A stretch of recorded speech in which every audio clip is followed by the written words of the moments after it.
वर्ग अपने अधिकारों की मांग करता है, किसान से लेकर नौजवान तक, चुने हुए पंचायत के प्रतिनिधियों से लेकर प्रदेश के कर्मचारियों तक, खिलाड़ियों से लेकर आशा वर्कर, आंगनवाड़ियों तक, हर वर्ग पे लाठीचार्ज। ऐसे क्रूर शासक आज हरियाणा की सत्ता पे काबिज, ये उनका क्रूरता का भी प्रतीक। सरकार किसान के प्रति वायदा खिलाफी में स्वयं अपने एक कीर्तिमान को तोड़ने का काम करती है। पहले आमदनी दुगने का कीर्तिमान, सरकार ने आमदनी दुगनी का वायदा किया और उस वायदे को तोड़ने का काम किया। आमदनी दुगनी हुई नहीं 2022 तक, खर्चे दुगने हो गए, कर्जा दुगना चढ़ गया किसान पर, और जब हमने मांग उठाई तो सरकार ने कोई जवाब नहीं दिया।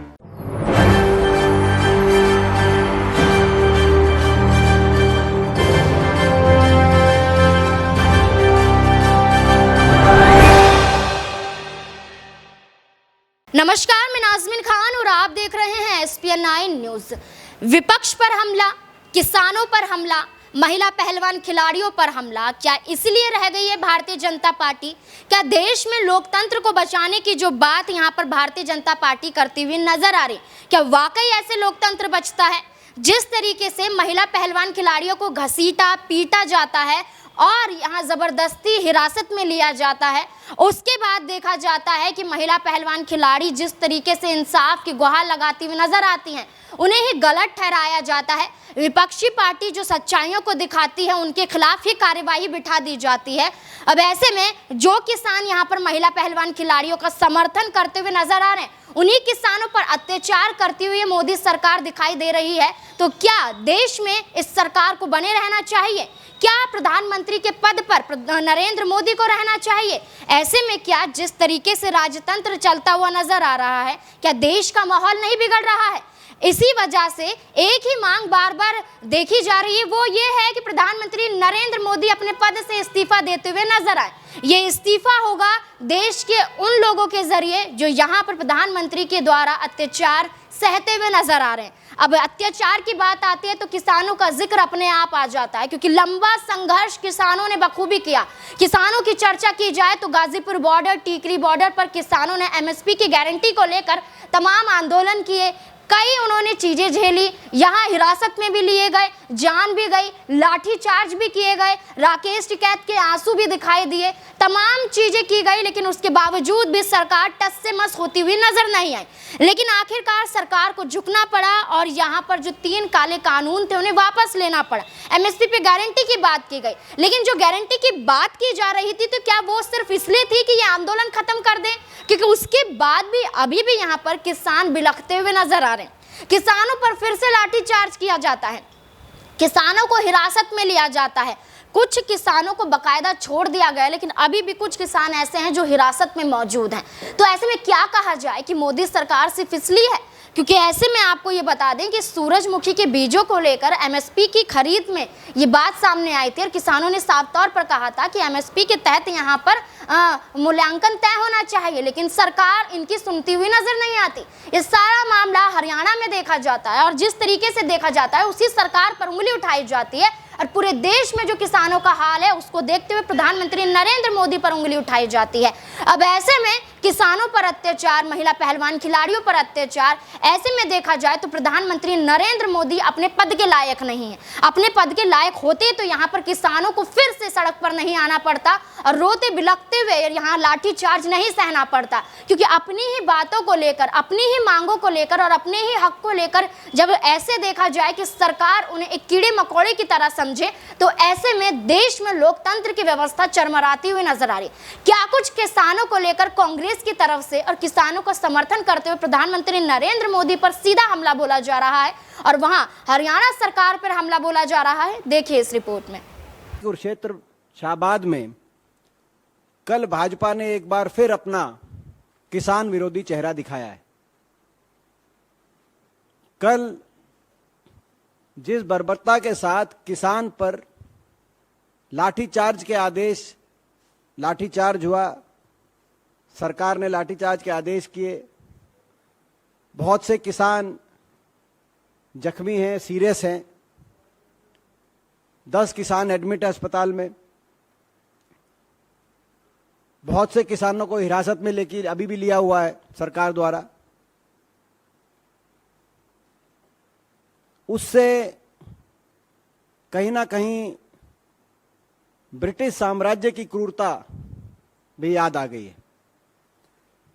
ये स्पष्ट हो चुका है कि ये सरकार ना किसान की है, ना जवान की है, ना पहलवान की है। ये किसान है तो केवल धनवान की है। नारा था इस देश का, नारा जो इस देश के गांव गांव, देश के खेत गली गलियारे में गूंज जिसकी उठती थी, लाल बहादुर शास्त्री जी द्वारा दिया गया नारा, जय जवान जय किसान। अब उस सरकार ने नारे को बदल दिया है, पिटे किसान जय धनवान। ये नारा इस भाजपा का है। मैं आपको बताना चाहता हूं, कल की जो लाठीचार्ज हुई वो किस मुद्दे को लेके हुआ। एक बड़ा सीधा मुद्दा है, सरल सा मुद्दा है, एमएसपी। किसान सूरजमुखी की अपनी उपज फसल पे एमएसपी की मांग कर रहे थे कि एमएसपी पे खरीद हो।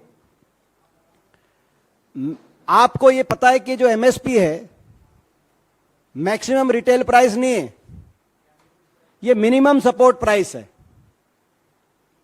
जो न्यूनतम समर्थन मूल्य किसान के जीवन को समर्थन देने के लिए न्यूनतम, और इसका निर्धारण किसान नहीं करता, इसका निर्धारण सरकार करती है। और सरकार निर्धारण करते समय केवल यह देखती है कि जो खर्चा आए फसल को तैयार करने में, कम से कम वो खर्चा पूरा हो जाए। ये आज एमएसपी का फॉर्मूला इस देश में। समय समय पर स्वामीनाथन कमीशन की सिफारिशों के बाद समय समय पर यह मांग उठती रही कि किसान को पूर्णतः लाभकारी मूल्य मिले, खर्चे के साथ साथ मिनिमम 50% का मुनाफा मिले। लेकिन आज वो विषय भी गौण्य हो गया, क्योंकि ये सरकार इतनी किसान विरोधी निकली कि आपको याद होगा कि 3 ऐसे कृषि कानून लेके आई कि एमएसपी का, न्यूनतम समर्थन मूल्य का कंसेप्ट ही उसमें धूमिल हो रहा था। तब एक किसान आंदोलन उठा देश में। 1 साल तक किसान आंदोलन चला।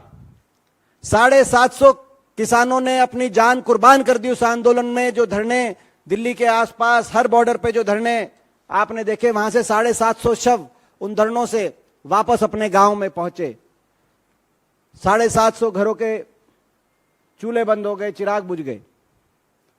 इतनी कुर्बानियों के बाद जो देश के इतिहास में, आजाद भारत के इतिहास में पहला ऐसा आंदोलन जो इतना व्यापक हो, इतना लंबा चला हो, जिसमें इतनी ज्यादा जानों की कुर्बानी देनी पड़ी हो, प्रजातांत्रिक सरकार से अपनी जायज मांग के अधिकारों की लड़ाई लड़ते हुए।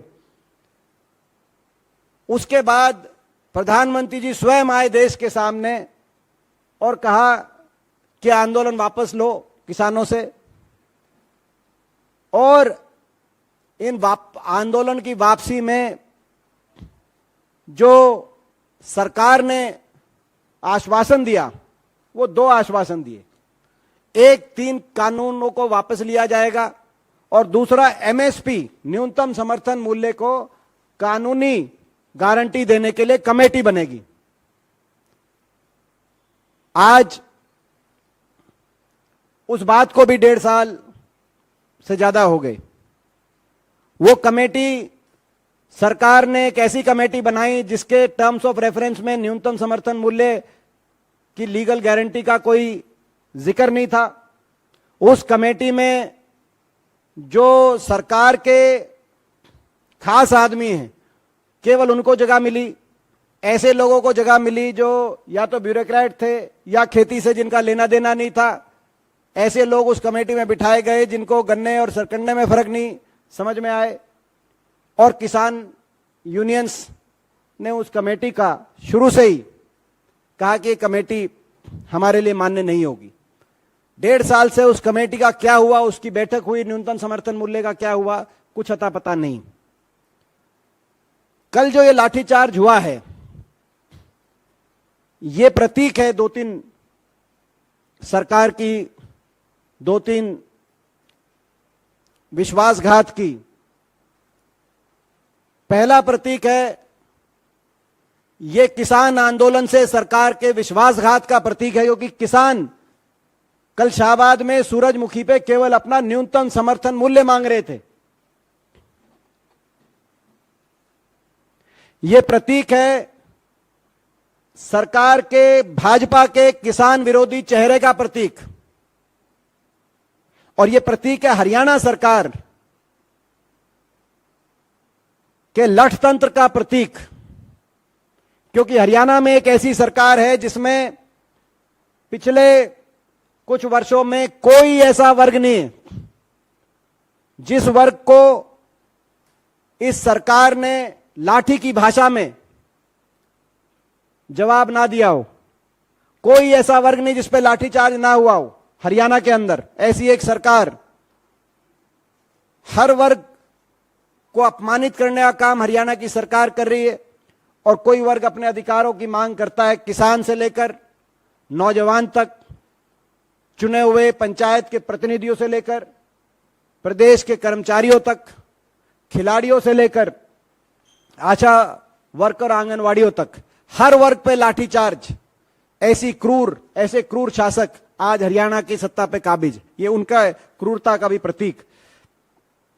साफ तौर पर जाहिर है कि किसानों पर ऐसा अत्याचार नहीं सहा जाएगा, क्योंकि अन्नदाता हैं, यही हमें अन्न देते हैं, और इन्हीं की बदौलत पूरे देश भर में यहाँ पर लोग आराम से खाना खाते हैं, आराम से अनाज लेते हैं। अब ऐसे में उन्हें ही सही दाम ना मिल पाए तो ये सबसे बड़ी लापरवाही और एक तरीके से अत्याचार के रूप में देखेंगे कि एक मानसिक रूप से दबाव बन जाता है कि वो तो या आत्महत्या कर लें या फिर सड़कों पर आकर अपने हक के लिए आवाज उठाएं। तो ऐसे में उन्होंने अपने हक के लिए आवाज उठाई, लेकिन फिर से उनकी आवाजों को दबाया गया, जिसके तहत राकेश टिकैत ने खुले तौर पर धमकी दे दी कि यहां पर हम दिल्ली दोबारा जा सकते हैं, आंदोलन कर सकते हैं। अब ऐसे में अगर किसान फिर से सड़कों पर आते हैं, क्योंकि महिला पहलवान खिलाड़ी पहले से ही सड़कों पर है, अब ऐसे में विपक्ष पार्टी भी सड़कों पर है, लगातार प्रधानमंत्री नरेंद्र मोदी की सच्चाइयों को दिखाते हुए पद से इस्तीफे की मांग करती हैं। अब ऐसे में किसान फिर से सड़कों पर आ जाएंगे तो क्या वाकई यहां पर प्रधानमंत्री नरेंद्र मोदी को तुरंत यहां पर इस्तीफा देना चाहिए, क्योंकि इस्तीफा तो वो राष्ट्रपति को देते हुए नजर आएंगे, क्योंकि राष्ट्रपति भी यहां पर